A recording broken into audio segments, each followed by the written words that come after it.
Masjid Indonesia Provinsi DKI yang saya hormati dan saya muliakan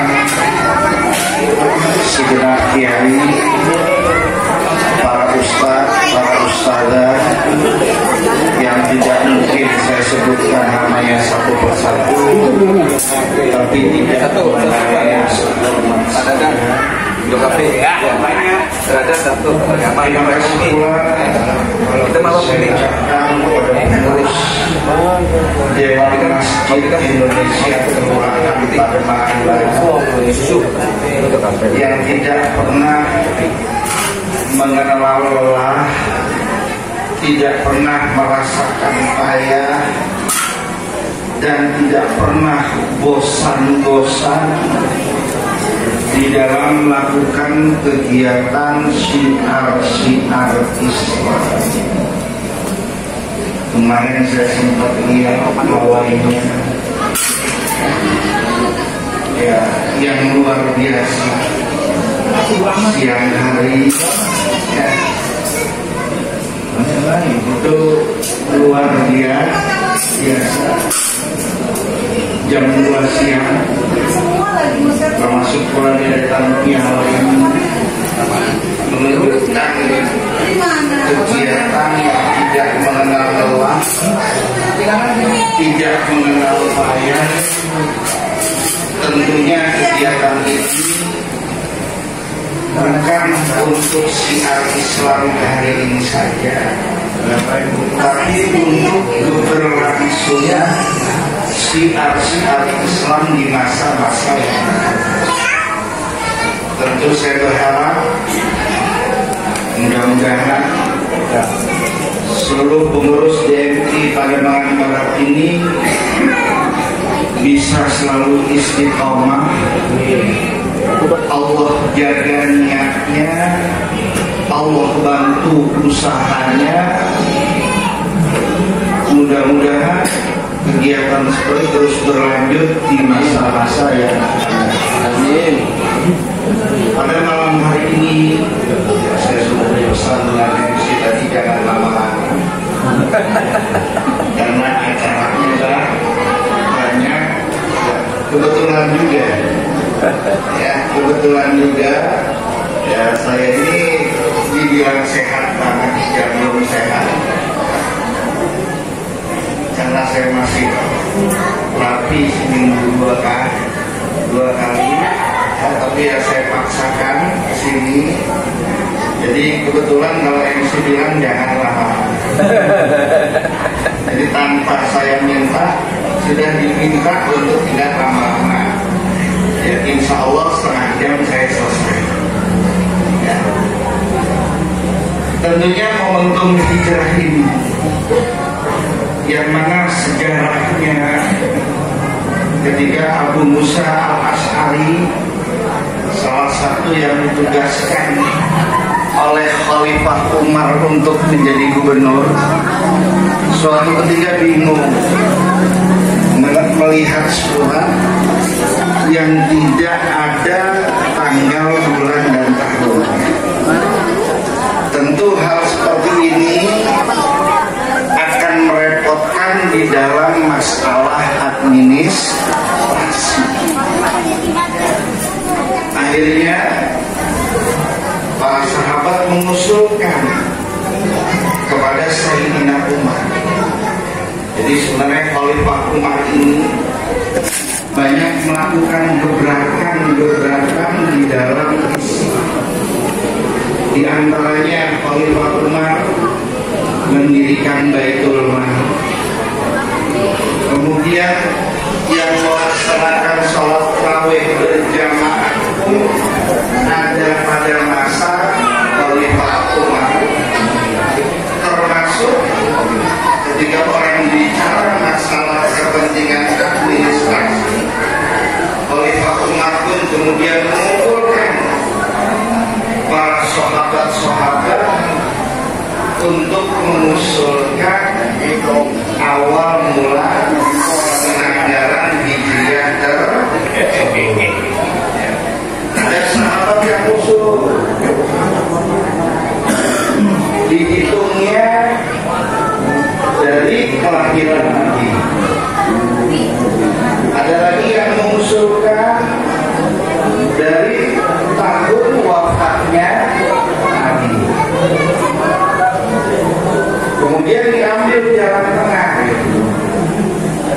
Kalau diambilnya dari tahun kelahiran Nabi, takut nanti Nabi ini dituluskan. Khawatir kayak ajaran lain yang memutuskan putusannya seperti itu, sehingga tidak jadi diambil melihat kelahiran Nabi. Dan ada usulan bagaimana ditetapkannya dari tahun wafatnya Nabi. Dikhawatirkan kalau tahun wafat nanti akan membawa duka dan kesedihan. Akhirnya Sayyidina Ali usul, bagaimana kalau penanggalan hijriahnya ini diambil dari tahun hijrahnya Nabi dari Mekah ke Madinah. Karena ini merupakan momentum yang krusial di dalam kebangkitan Islam, momentum yang penting di dalam penyebaran agama Islam. Setelah 13 tahun di kota Mekah, sulit rasanya untuk mengembangkan ajaran Islam ini. Akhirnya Rasulullah bukan kalah dan bukan mengalah, tapi mencari strategi agar bisa mengembangkan dakwah. Ini yang dijadikan alasan karena momentum kebangkitan Islam. Kenapa dipilihnya bulan Muharram? Padahal hijrahnya Nabi, hijrahnya umat Islam dari Mekah ke Madinah dimulai di bulan Safar, masuk kota Madinah di bulan Rabiul. Itu kronologis peristiwa hijrahnya. Jadi berangkat di bulan Safar, masuk di Madinah di bulan Rabiul. Tapi kenapa kok yang dijadikan bulan pertamanya bukan Safar, bukan Rabiul Awal, tapi yang dijadikan momentumnya itu adalah Muharramnya? Apa yang menjadi alasan? Yang pertama, dipilihnya Muharram itu karena termasuk Sahrullah. Inna iddah syuhur indallah isna asyara syahra. Kemudian disebut dalam ayat tersebut wa minha arba'atun hurum. Wa minha arba'atun hurum ini yang ditulis oleh Allah ini Dzulqa'dah, Dzulhijjah, Muharram dan Rajab. 3 beriringan, 1 terpisah. Karena Muharram ini termasuk bulan yang Allah pilih juga. Pertama, dijadikan alasan itu. Yang kedua, bulan Muharram itu telah selesai orang melaksanakan ibadah haji. Tentu secara motivasi teologisnya, orang yang haji mabrur itu lain salahul jaza hilal jannah. Berarti orang yang bersih, orang yang bersih tentu dijadikan momentum untuk melanjutkan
seremonialnya.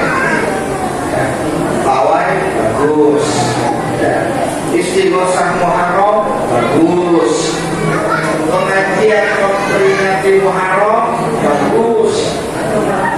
Tapi jauh lebih penting dari itu, saya berharap setiap kita sebagai umat muslim memperkuat, mencerahkan tekad kita untuk hijrah kepada kehidupan yang lebih baik. Ini yang paling penting. Kita selama ini kadang-kadang selalu disibukkan dengan seremonial belaka. Tapi saya berharap malam ini saya hadir ke sini mengingatkan kita, termasuk saya,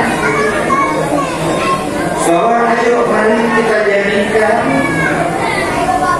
tahun baru Hijriah tahun ini sebagai tekad bulan kita untuk hijrah pada kehidupan yang lebih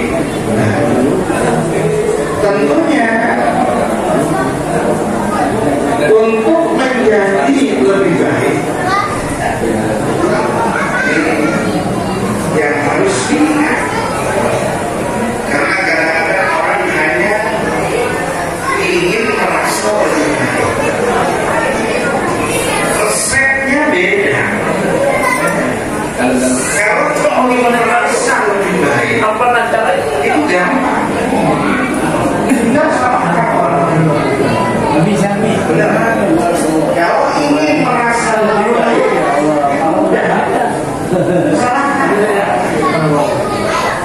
Pasti dirinya merasa lebih. Ya Allah, dikira siapa? Tapi kalau ingin menjadi lebih baik, ingin menjadi lebih baik, kita harus menyalahkan diri kita sendiri. Ini yang sulit. Ini yang sulit. Kita mengoreksi orang bisa, tapi kita sulit untuk mengoreksi diri kita sendiri. Sehingga saya berharap dengan momentum pergantian tahun ini, dengan tekad untuk menjadi lebih baik, ayo kita sama-sama mengoreksi, menyalahkan, mencari kekurangan diri kita sendiri. Ini penting kalau kita ingin menjadi lebih baik. Ya. Ibu-ibu merasa cantik boleh, tapi kalau merasa paling cantik, ya. Tapi saya tidak menyalahkan kalau ibu-ibu ingin tampil cantik. Tapi yang perlu ibu ingat, untuk memperbaiki wajah ibu, ibu harus tahu di mana kekurangan wajah. Nggak ada. Ingin lurus, karena mungkin banyak jerawat segala macam. Ketika berkaca, ketika bercermin, melihat jerawat itu jangan marah. Ibu jangan marah. Ya sadar memang masih jerawat. Yang pikirkan bagaimana saya mengatasi menghilangkan jerawat. Kalau ibu ingin tampil mulus, tapi tidak menyadari kekurangannya, saya khawatir 10 cermin yang ibu pakai akan ibu pecahin. Betul.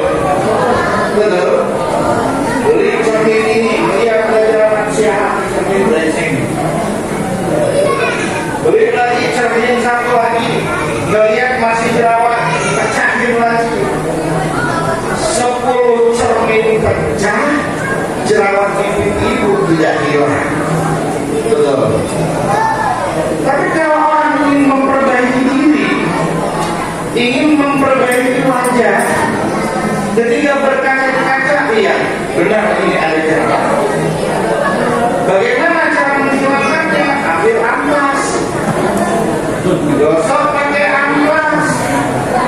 Setelah dilewatkan oleh rata, ambil dempul, cek sewarna kulit atas lurus. Tapi kita koreksi dulu, memang ada jerat. Orang kadang cuma inginnya aja lebih baik, tapi tidak mau koreksi di ini. Makanya saya ajak malam ini orang Kalimantan untuk sama-sama koreksi di ini. Dan jadikan momentum bonus demografi ini di Indonesia yang hari ini katanya usia produktifnya penduduk usia 16 tahun sampai 64 tahun ini ada dalam jumlah 60% lebih. Bahkan nanti